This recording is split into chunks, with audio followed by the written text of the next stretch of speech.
Alright, we got a piece of Burlington that I cooked in the turkey roaster, which for me I think does a really good job. It gets it a little slick, not much, but just kind of helps its workability without making it too brittle. And then of course the whitetail deer all in the bone.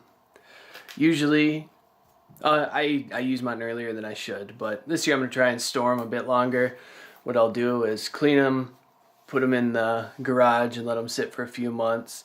And after I give them a good cleaning, I don't get it all off. You'll notice there's even still some membrane still stuck on there that it's there. And if it really bothers you, you can get it off. But just kind of go back out every 3-4 days, let it dry, peel, scrape, put it back out in the garage, dry, peel, scrape, and then just kind of let it sit.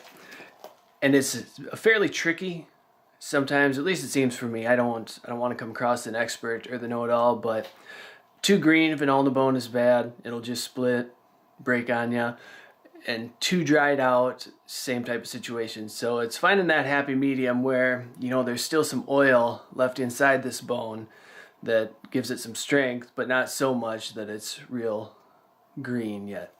So anyway, enough of that talking. Hopefully you guys can see what I've got going on here. Need to touch it up quick.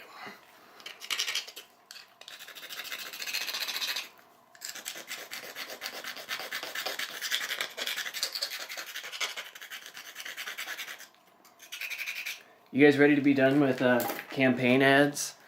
I don't know, the South Dakota governor race has just gotten horrible nasty. You know, one party's controlled everything for 30 years. No, it's been more. It's been pretty much forever. But anyway, there's a candidate from the other party who's making a run. So it's ugly. I'm ready. It can be over anytime. So anyway, you see just tiny little flakes. And the way I like to look at it is, you know, when you take a spall off a rock, how both the spall and the core have a very sharp edge. That's kind of what we're doing, but just on a micro scale. And I don't abrade the edge, like I said, with this all in the bone, and I'm grabbing such a small place that it allows me to go ahead and take the flake without crushing the edge. Yep. Look it. What do you think this game is, Daddy? It's a 4 and Time 4 out. and 4 and 4. See, 1, 2, 3, 4. There's 4 fours, and which game do you think it is? Is it Go Fish or Memory? It's the hippo game. Oh, the hippo game. Because the hippo game has 4 hippos. Very good. Alright, so anyway, I just kind of go down along one edge, and I'm just taking the lower spots down. Then I'll flip it over and do the same thing to get my center line fairly straight. And I should note that I like to use my stone tools for cutting up my birds that I shoot and deer and all that.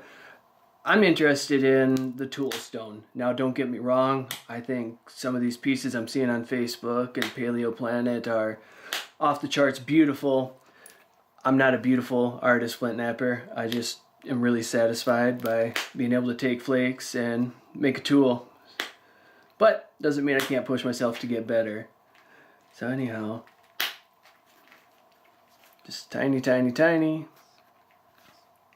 And you can kind of see I'm not going in, you know, perpendicular, not totally horizontal, but maybe got it tweaked just a little bit.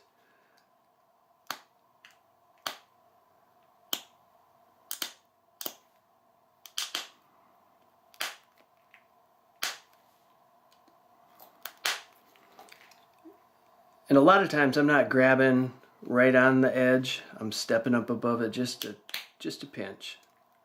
Again, helps keep it from crushing.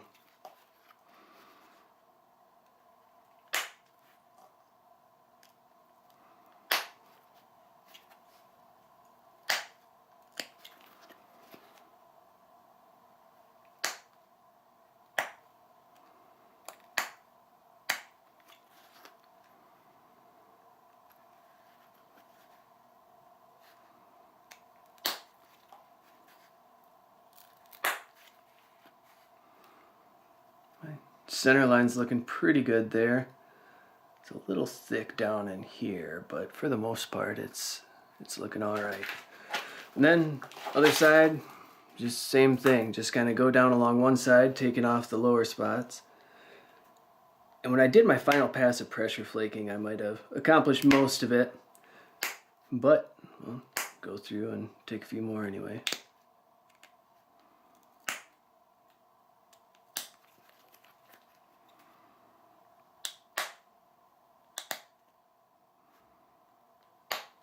And something like that, where normally I might want to break it off, it's a nice little sharp spot, so I leave it.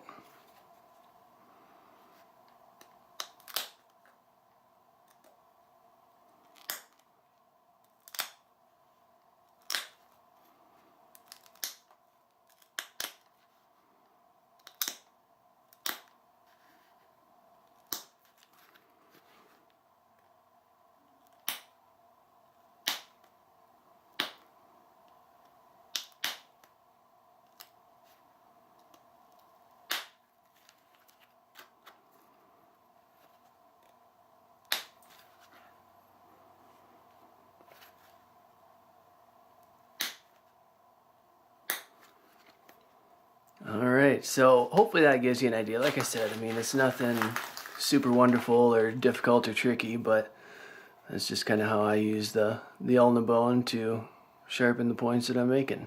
So, anyway, oh yeah, I'd be remiss if I didn't mention that I had these notches just really nice, really thin all the way up, and then I was taking my last pass of pressure flakes. You can kind of see I took that flake there, and it's like, oh no, we'll take off your barb. So, but anyway, it's an arrowhead. Thanks for watching.